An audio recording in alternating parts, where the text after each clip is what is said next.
to prove division theorem. And what does division theorem says? It says that for all positive integers a and b, there exist natural numbers q and r such that a minus bq is equal to r, and r is more than equal to 0 and is less than equal to b minus 1. We call q the quotient of a divided by division by b and r as a remainder. And we also call q as a div b and r as a mod b.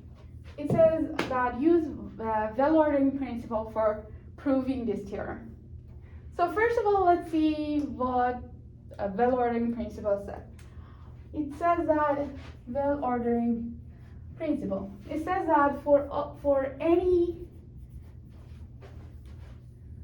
subset of natural numbers which is non-empty,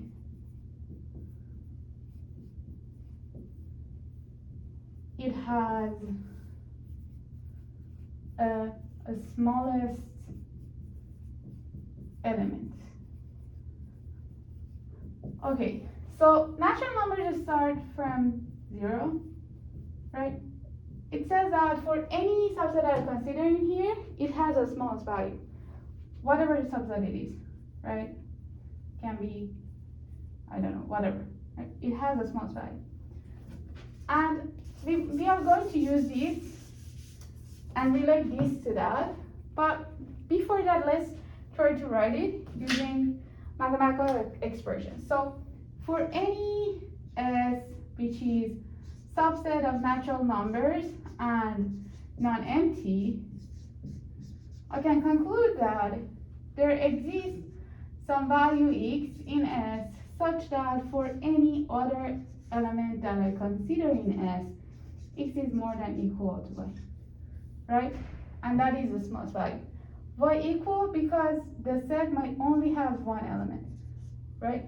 The smallest value here is x, and is less than or equal to any other less than equal to any other value in this set. Okay, so back here, normally when we want to divide a by b, how we write it is like here, right? Take a to be 27 and take b to be, for instance, 8.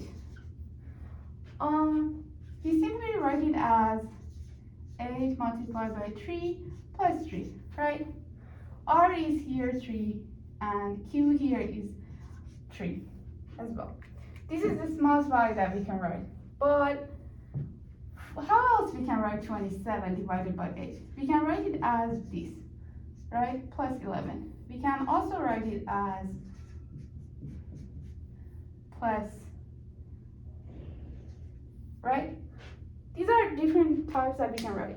But based on this theorem, there exists some R which is less than equal to b minus 1, and here it is 7, and is more than equal to 0. We want to prove that there exists such R. What is the similarity of this and this well ordering principle?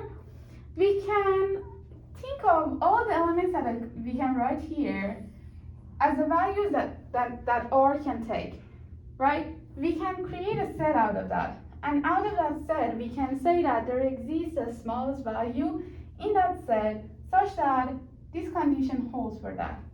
Let's do that.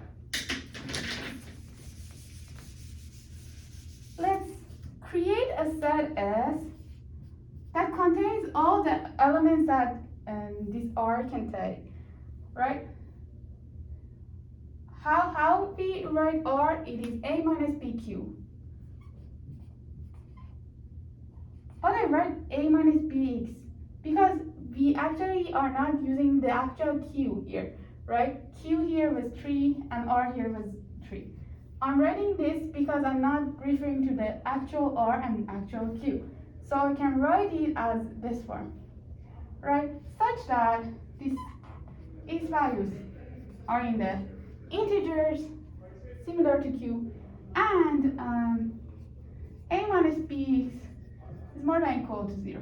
I define the set as set of the all elements that I can write here as this. Right, now I want to show that using well-ordering principle, there exists some smallest element in this set. For that, I need to prove that this is a subset of natural numbers and also it is not empty. Is this a subset of natural numbers? Yes, because any element that I consider in it is more than or equal to 0, right? Therefore, S is a subset of the natural numbers, right? S is a subset of natural numbers. Okay, what about being empty? Not empty. Is it empty or not? So let's assume that, for instance, as I said, X is in the set of C, and we could define it as equals as well. But let's consider that, for instance, X is equal to 0, right? One element here can be A minus BX, which is A minus 0, which is A. And as I said, A minus BX is more than or equal to 0. So it is in the set S. So S is not empty.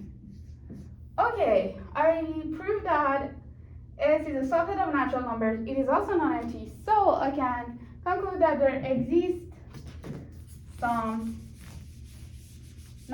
some element in S, right? S that for any other element in S, X is less than or equal to that. I call this the smallest value to be R. Now the thing that I want to show is that R is between 0 and B minus 1 or equal to that. To prove this, one of the approaches that I can take is using contradiction.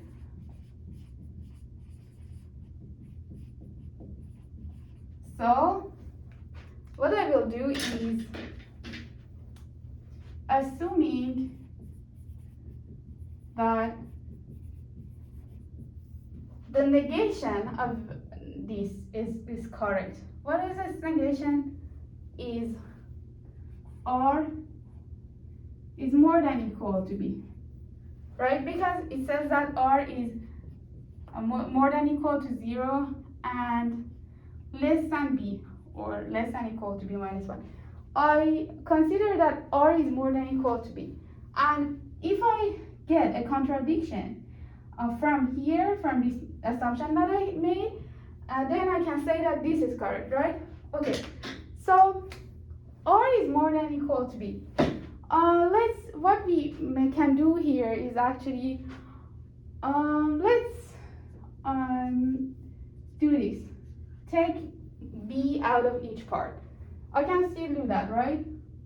It is R minus B is more than or equal to 0, right? What is R minus B? R can be written as here.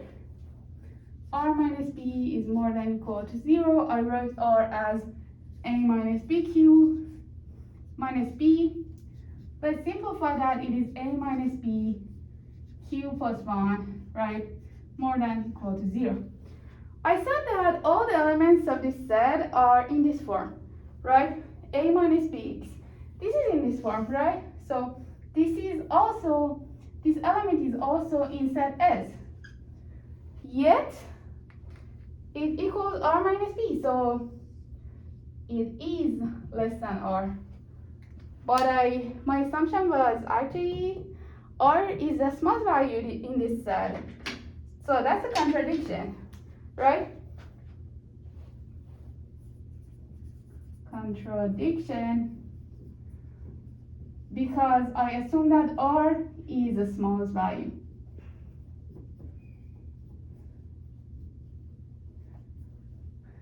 Based on this contradiction, this is proof that R is between 0 and B minus 1 or equal to them.